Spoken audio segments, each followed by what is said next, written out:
A suspicious and abandoned boat moored off the Indian state of Maharashtra sparked questions about its origins and intentions.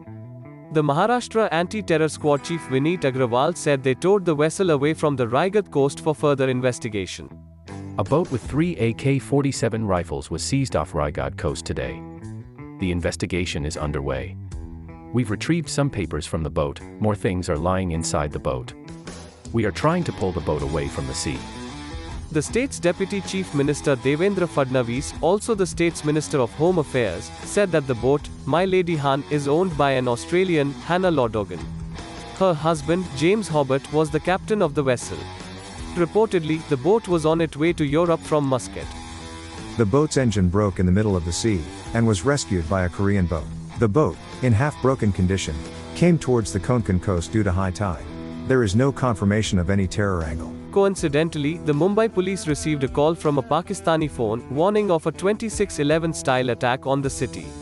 According to the Swiss Federal Customs Administration, China imported more than 80 tons of gold in July 2022. This quantum is more than double what China imported in June and 8 times what it imported in May.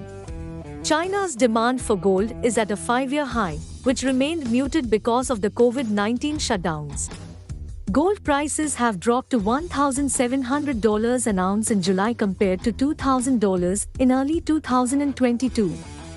Business Insider reported that Ukraine received anti-radiation air-launched AGM-88 HARM missiles from the United States of America. This missile, which has been in service since the mid-1980s, will home in on strong radiation signals generated by ground radar systems and disable enemy air defenses ahead of a raid.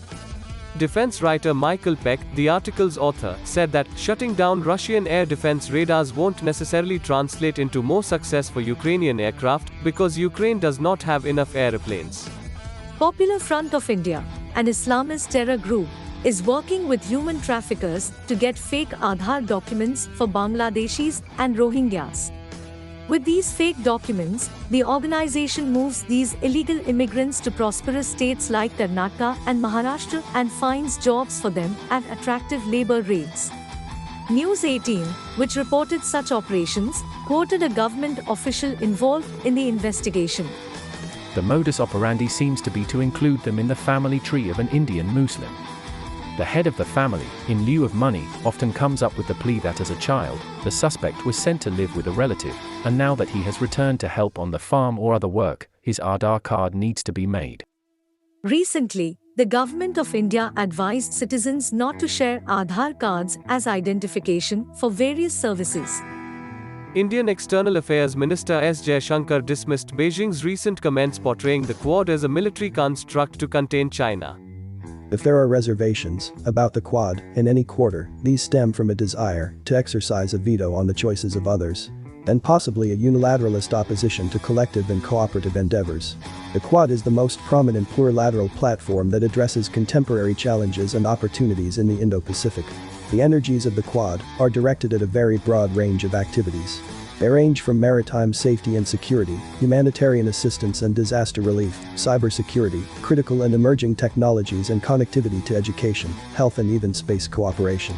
The Quad is a grouping of the United States, India, Japan, and Australia, which started forming in 2007 but became a rudimentary construct in 2017. Civilians in Sudan took to the streets asking for the resumption of civilian rule. Protesters in Khartoum carried Sudanese flags and chanted, "No, no to military rule, and civilian rule is the people's choice." Army Chief Abdel Fattah al-Burhan led a military coup last October that unceremoniously stopped a transition to civilian rule after the 2019 ouster of strongman Omar al-Bashir. Bashir ruled Sudan for 3 decades.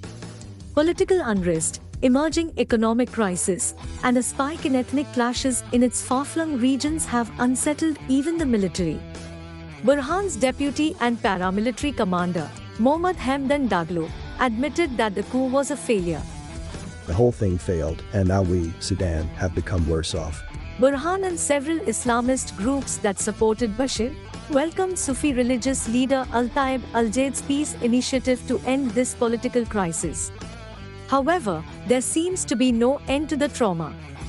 Venezuela is hosting what it calls Olympic Games for Soldiers at the Terepaima Military Fort, located in the central western state of Lara, and will end on August 27. The yearly war games have been going on since 2015, but this is the first time in South America. Specialized sniper teams from Russia, Cuba, Bolivia, Nicaragua, Burma, Belarus, Abkhazia, Uzbekistan, China, India, Pakistan, and Indonesia will compete in these games. As many as 30 countries participated in previous years. Past competitions tested detachments of tanks, artillery, and amphibious If you like operations. this content, please press the like button and share it with your family and friends. Please consider subscribing to this channel. It is free. Press the bell icon to receive notifications about new content.